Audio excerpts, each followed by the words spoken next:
Hi friends, നമസ്കാരം. Krishna's story ടൈമിലേക്ക് എല്ലാവർക്കും സ്വാഗതം. എല്ലാവർക്കും ഭക്തവത്സലനായ ഭഗവാന്റെ അനുഗ്രഹാശിസുകൾ ഉണ്ടാകട്ടെ എന്ന് പ്രാർത്ഥിക്കുന്നു. കൃഷ്ണായനം. കൃഷ്ണായനത്തിൻ്റെ 3-ാമത്തെ പുസ്തകമാണ് ഇന്നു മുതൽ വായിക്കാൻ പോകുന്നത്. കൃഷ്ണായനം കേൾക്കുന്ന എല്ലാവർക്കും ഹൃദയം നിറഞ്ഞ നന്ദി. കൃഷ്ണായനം എന്ന ഈ പുസ്തകത്തിൻ്റെ രചയിതാവ് തുളസി കോട്ടുക്കൽ, പബ്ലിഷേഴ്സ് ഹരിശ്രീ ബുക്സ് പുനലൂർ. ഓഡിയോ നിങ്ങളിലേക്ക് എത്തിക്കുന്നത് കൃഷ്ണകുമാരി. ഇതുവരെ നമ്മുടെ ചാനലിനെ സപ്പോർട്ട് ചെയ്ത എല്ലാവർക്കും, പ്രത്യേകിച്ചും നമ്മുടെ പ്രിയപ്പെട്ട സബ്സ്ക്രൈബേഴ്സിനെല്ലാം ഹൃദയം നിറഞ്ഞ നന്ദി അറിയിക്കുന്നു. ഇനിയും സബ്സ്ക്രൈബ് ചെയ്യാതെ വീഡിയോ കേട്ടുകൊണ്ടിരിക്കുന്നവരെല്ലാം ഒന്ന് സബ്സ്ക്രൈബ് ചെയ്ത് അടുത്ത് കാണുന്ന ബെല്ലൈക്കൺ കൂടി ക്ലിക്ക് ചെയ്യുക.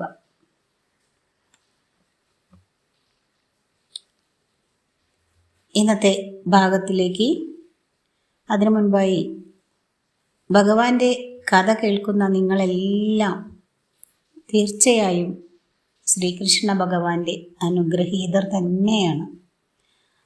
ഭഗവാന്റെ അനുഗ്രഹമുള്ളവർക്കേ ഭഗവാന്റെ കഥ കേൾക്കാൻ തോന്നുകയുള്ളൂ എന്നതാണ് വാസ്തവം. ഇന്നത്തെ ഭാഗത്തിലേക്ക്. ഓം ശ്രീകൃഷ്ണ പരമാത്മനേ നമഃ. യഥാ യഥാ ഹി ധർമ്മസ്യ ഗ്ലാനിർഭവതി ഭാരത അഭ്യുത്ഥാനമധർമ്മസ്യ തദാത്മാനാം സൃജാമ്യഹം പരിത്രാണായ സാധൂനാം വിനാശായ ച ദുഷ്കൃതാം ധർമ്മ സംസ്ഥാപനാർത്ഥായ സംഭവാമി യുഗേ യുഗേ.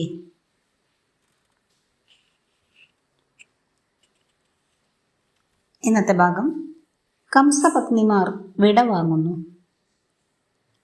കാളിന്ദിയുടെ വിശാലമായ മണൽത്തിട്ട, അവിടെ ഒരുക്കിയ ചന്ദനപ്പട്ടട എരിഞ്ഞടങ്ങി. ഇന്നലെ വരെ മധുരയെ അടക്കി ഭരിച്ചിരുന്ന കംസരാജൻ ഒരു പിടി ചാരമായി മണ്ണിലൊതുങ്ങി. പട്ടടയെ ചുറ്റിപ്പറന്നിരുന്ന ശവവാഹക പക്ഷികളും ചക്രവാളത്തിലേക്ക് ഒഴിഞ്ഞുമാറി. പ്രഭാതത്തിൽ സൂര്യവദനം തേജസ്സാർന്നപ്പോൾ തന്നെ കരിമേഘങ്ങൾ മഞ്ഞിലിറങ്ങി വന്നു. പട്ടടയെ നനച്ചു, ചാരമൊതുക്കി, അസ്ഥികൾ തെളിച്ചു. 3 ദിവസം കഴിഞ്ഞു. കനലുകൾ ആറി, അസ്ഥിത്തറ തണുത്തു. അക്രൂരന്റെ മുന്നോട്ടത്തിൽ മരണാനന്തര ചടങ്ങുകൾ നടന്നു.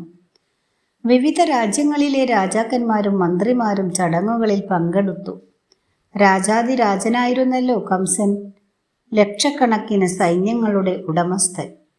യുദ്ധവും തന്ത്രവും കൊണ്ട് യശസ്സെങ്ങും എത്തിച്ച മഹാരാജൻ. കപ്പം കൊടുക്കുന്ന രാജാക്കന്മാരെല്ലാം എത്തി. അവരോടൊപ്പം അനേകം വിശിഷ്ട വ്യക്തികളും ചടങ്ങുകൾക്ക് എത്തിയിരുന്നു. ഹസ്തിനാപുരത്തിൽ നിന്നും വിതുരരാണ് വന്നത്. അദ്ദേഹത്തോടൊപ്പം കുന്തിയും മക്കളും പോന്നിരുന്നു. കുന്തി കണ്ണനെക്കുറിച്ച് ധാരാളം കേട്ടിട്ടുണ്ടായിരുന്നു, എന്നാൽ കണ്ടിട്ടുണ്ടായിരുന്നില്ല. പൂതനയെയും കേശിയെയും മതിച്ച കേശവനെ കാണുവാൻ കുന്തി അധികം കൊതിച്ചു. ഇന്ദ്രനീല പ്രഭയുറ്റ മാധവന്റെ കർമ്മങ്ങളെക്കുറിച്ച് ധാരാളം കുന്തി അറിഞ്ഞിരുന്നു.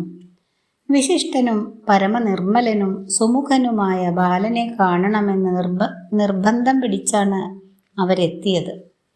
ചടങ്ങുകൾ ലളിതമായി കഴിഞ്ഞു. ഒന്നിനും ഒരു കുറവും എങ്ങും വരുത്തിയില്ല. ഉഗ്രസേന മഹാരാജാവ് കംസൻ മരിച്ച അന്നു മുതൽ 1 വാരത്തേക്ക് ദുഃഖാചരണം പ്രഖ്യാപിച്ചിരുന്നു. മധുര ആ ആജ്ഞ ഏറ്റുവാങ്ങുകയും ചെയ്തു. നൃത്തശാലകളിൽ പിന്നെ ചിലമ്പൊലി ഉണർന്നില്ല. എവിടെയും വീണാലാപനം ഉയർന്നില്ല. നൃത്തലോലമാരുടെ ഉടയാടത്തുമ്പുകൾ ഉരസുമ്പോൾ ഉയരുന്ന ഹൃദ്യ ശബ്ദവും കേട്ടില്ല. പൊതുസ്ഥലങ്ങളിലും നാടകശാലകളിലും ജനങ്ങൾ എത്തിയില്ല. ആ പണങ്ങൾ ഒഴിഞ്ഞു കിടന്നു. വാണിഭസ്ഥലങ്ങളിൽ നിശബ്ദത ഭരണം നടത്തി. ജനങ്ങൾ അധികം സഞ്ചരിച്ചില്ല. യാദവർ ദുഃഖാചരണത്തിനുള്ള രാജകൽപ്പന ഉൾക്കൊണ്ടെങ്കിലും മനസ്സിൽ ആഹ്ലാദിച്ചു. കംസന്റെ മരണം അവരുടെ തൊഴില് കളഞ്ഞു.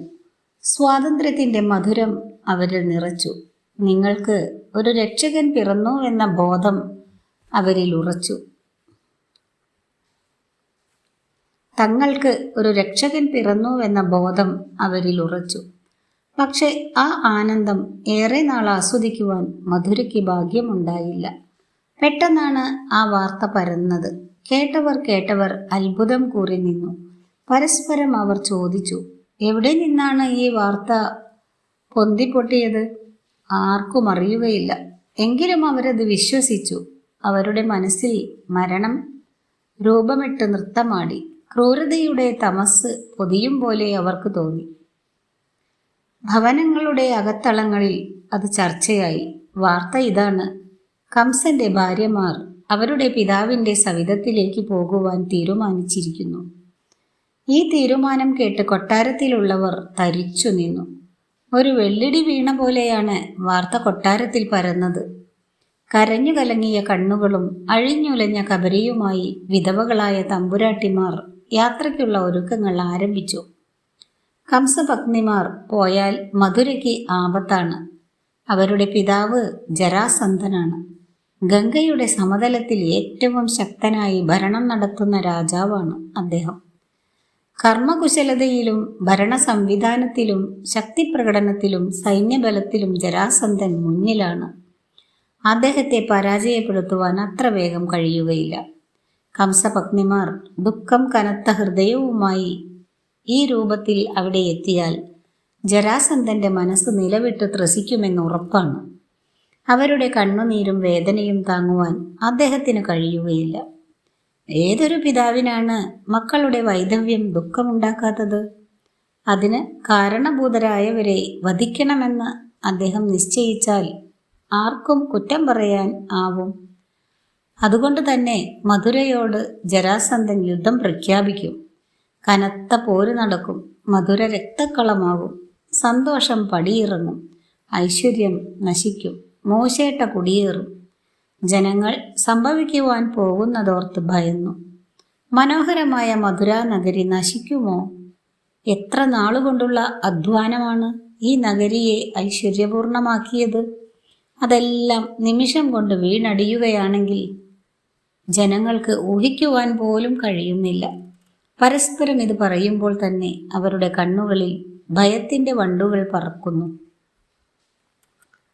ജരാസന്ധനോട് ഏറ്റെതിർക്കുവാൻ ബാലനായ കൃഷ്ണന് കഴിയുമോ? ജനങ്ങൾക്ക് വിശ്വാസം നഷ്ടപ്പെട്ടു. എങ്കിലും ഭയം മനസ്സിൽ ഒളിച്ചു വെച്ച് അവർ തെരുവിലിറങ്ങി. ആകാശം മുട്ടുന്ന മണിമാളികകൾ കൊണ്ട് നിറഞ്ഞ മധുരയ്ക്ക് നാശമുണ്ടാകുന്നതോർത്ത് തേങ്ങുന്ന ഹൃദയവുമായി ഓരോ കർമ്മങ്ങളിൽ അവർ ഏർപ്പെട്ടു. അക്രൂരൻ ഈ സത്യം മനസ്സിലാക്കി. കംസപത്നിമാരുടെ യാത്ര സ്നേഹോപദേശം കൊണ്ട് തടയണമെന്ന് അദ്ദേഹം രാജാവിനോട് പറഞ്ഞു. ഉഗ്രസേന മഹാരാജാവ് തൻ്റെ പ്രായത്തെ പോലും പരിഗണിക്കാതെ അന്തഃപുരത്തിലേക്ക് എഴുന്നള്ളി. രാജാവിനെ കണ്ട് കണ്ണീർ തുടച്ച് വിങ്ങുന്ന മനസ്സിനെ ഒരുവിധം നിയന്ത്രിച്ച് കംസന്റെ പത്നിമാർ എഴുന്നേറ്റ് ശിരസ് കുനിച്ചു നിന്നു. മഹാരാജാവ് പറഞ്ഞു, മക്കളെ, നിങ്ങളിപ്പോൾ മധുര ഉപേക്ഷിക്കുന്നത് നല്ലതല്ല. കംസന്റെ മരണം കഴിഞ്ഞിട്ട് 16 പോലും എത്തിയില്ല. അതിനു മുൻപ് പടിയിറങ്ങിയാൽ അത് അപമാനകരമാണ്. കംസൻ എന്നെ കാരാഗൃഹത്തിൽ അടച്ചത് സത്യം തന്നെ. എങ്കിലും അവനോട് എനിക്ക് വിരോധമില്ല. അതുമൂലം നിങ്ങൾക്ക് ഉപദ്രവം ഉണ്ടാകുമെന്ന ഭയവും വേണ്ട. കംസനുണ്ടായിരുന്നപ്പോൾ അനുഭവിച്ച രാജകീയ സുഖ സൗകര്യങ്ങളോടെ വാഴാം. നിങ്ങൾ പോകരുതെന്ന് മാത്രമേ ഈ വൃദ്ധന് പറയുവാനുള്ളൂ. ദുഃഖം അനുഭവിക്കാൻ മാത്രം പിറന്നവനാണ് ഞാൻ. മരണത്തിൻ്റെ വാൾമുന ഇമത്തുമ്പിൽ തൊട്ടില്ലെന്ന ഭാവത്തിൽ എത്രയോ ദിവസം കാരാഗൃഹത്തിൽ കിടന്നു. നിങ്ങൾ പോയാൽ ഈ വൃദ്ധൻ ഇനിയും തീ തിന്നേണ്ടി വരും. അതുകൊണ്ട് നിങ്ങൾ പോകരുത്. മഹാരാജാവ് അപേക്ഷിച്ചിട്ടും കംസപത്നിമാർ കേട്ടില്ല. അവർ പോകുവാൻ തന്നെ ഉറച്ചു. വിധിയെന്നോർത്ത് രാജാവ് പിൻവാങ്ങി. അക്രൂരനും ഉദ്ധവനും അവരോട് മധുര വിട്ടു പോകരുതെന്ന് കനിവായി പറഞ്ഞു. പക്ഷേ കംസപത്നിമാർ അതും ചെവിക്കൊണ്ടില്ല. മധുരയെ അവഗണിച്ച് കേശവനോട് പ്രതികാരം ചെയ്തേ അടങ്ങൂ എന്നുള്ളിലുറച്ച് അസ്ഥിയും പ്രാപ്തിയും പിതാവിൻ്റെ ഗൃഹത്തിലേക്ക് തിരിച്ചു. അന്തഃപുരം നിശബ്ദതയിലമർന്നു. ദിവസങ്ങൾ കൊഴിഞ്ഞു വീണു. മധുരാ നഗരി വളരെ വേഗത്തിൽ കംസനെ മറന്നു. കൊട്ടാരത്തിൻ്റെ അകന്ന ഒരു കോണിൽ രക്തക്കറ പറ്റിയ ഒരു വട്ടശില അപ്പോഴും അനേകം കഥകൾ ഉരുവിട്ട് കിടന്നു. ആ ശില കാണുമ്പോൾ നഗരവാസികൾ കംസനെ ഓർക്കും. യകിറു പുറത്തിറക്കി കണ്ണുകൾ ചുവപ്പിച്ച് ചുണ്ടുകൾ വിറപ്പിച്ച് അലറിക്കൊണ്ട് പിഞ്ച് ശിരസ്സുകൾ ശിലയിൽ ആഞ്ഞടിക്കുന്ന നിമിഷം മധുരയിലെ ജനങ്ങൾക്ക് മറക്കുവാനായില്ല. എങ്കിലും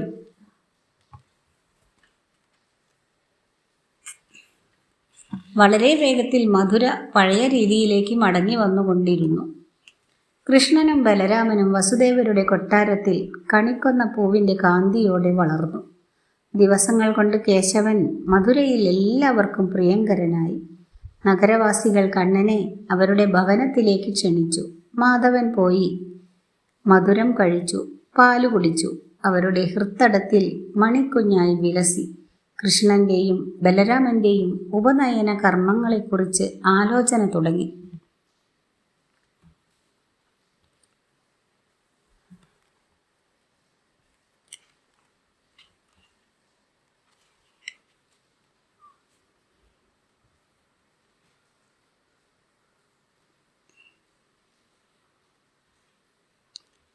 ഇന്നത്തെ വീഡിയോ ഇവിടെ അവസാനിപ്പിക്കുകയാണ്. മറ്റൊരു ഭാഗവുമായി അടുത്ത ദിവസം എത്തുന്നതാണ്. വീഡിയോ ഇഷ്ടമായാൽ എല്ലാവരും ഒന്ന് ലൈക്ക് ചെയ്യുക. Thank you for watching.